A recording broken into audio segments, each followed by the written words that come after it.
No doubt this is one of the saddest videos on the channel. On the night of Wednesday, June 24th, Venezuela shook like it hadn't in more than a century.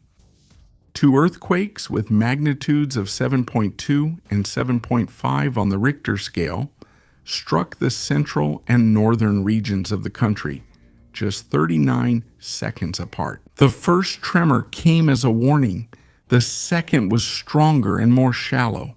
It turned buildings into piles of concrete and steel in a matter of minutes. La Guaira, north of the capital Caracas, was the most devastated area and was immediately declared a disaster zone. In Caracas and nearby cities, buildings collapsed. The Maiquetía International Airport suffered structural damage and had its operations suspended. More than 20 aftershocks were recorded in the following hours. The official report from Venezuela indicated at least 920 deaths, more than 4,300 injured, and thousands of others trapped and missing under the rubble. Up to the moment this video is being produced, hospitals became overwhelmed, and thousands of residents spent the night on the streets, in squares, and in parking lots, afraid of new landslides. The Venezuelan government declared a national state of emergency and requested international aid. It was in this scenario that Brazil reached out and decided to take action. On Friday morning, a KC-390 aircraft from the Brazilian Air Force took off from the Guarulhos Air Base in São Paulo, carrying with it 44 professionals for a high-level urban search and rescue mission. There were 36 firefighters, military specialists from the states of São Paulo, Minas Gerais, and Paraná, 4 technicians from the National Secretariat of Protection and Civil Defense, and 4 specialists from the National Telecommunications Agency, Anatel. Together, they carried 9 tons of specialized equipment. The immediate question that comes up is, why only 36 firefighters and 8 specialists? For lay people, it might seem like something bad, or even a lack of support from Brazil, but it's not.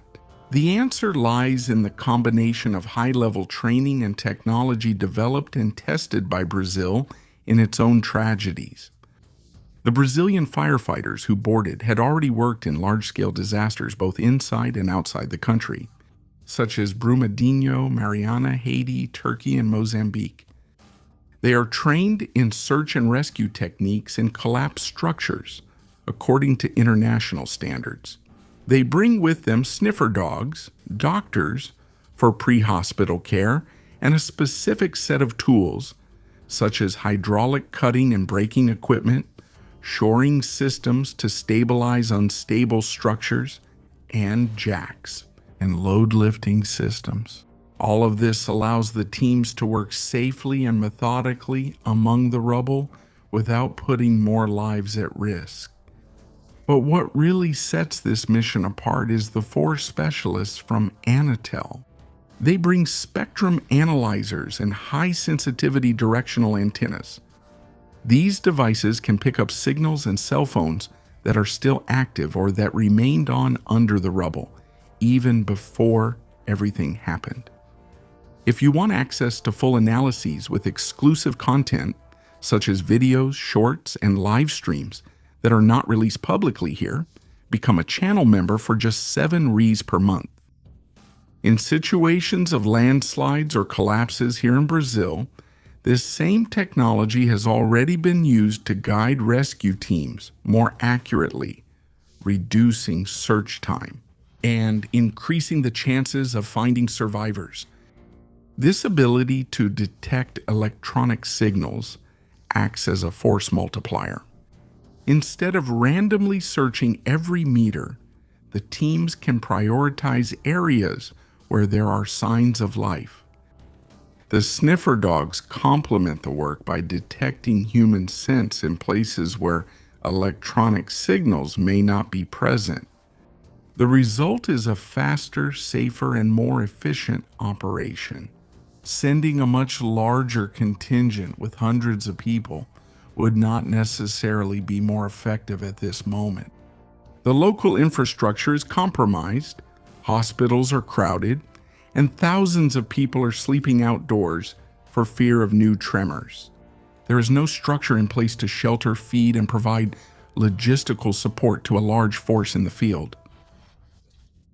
A mission with many people would require an extensive supply chain, tents, a large volume of drinking water, and complex coordination. Resources that, in the first hours and days after a disaster of this magnitude, are scarce and highly contested. The Brazilian strategy prioritizes quality over quantity. A small, highly specialized team with state-of-the-art equipment and proven experience is able to quickly integrate with Venezuelan teams and other international groups that have also arrived in the country. They operate surgically in the areas with the most destruction, respecting local priorities and avoiding putting further strain on an already weakened system. The mission is expected to last about 15 days for the search teams. Meanwhile, a second flight by the Brazilian Air Force is scheduled for today, June 27th.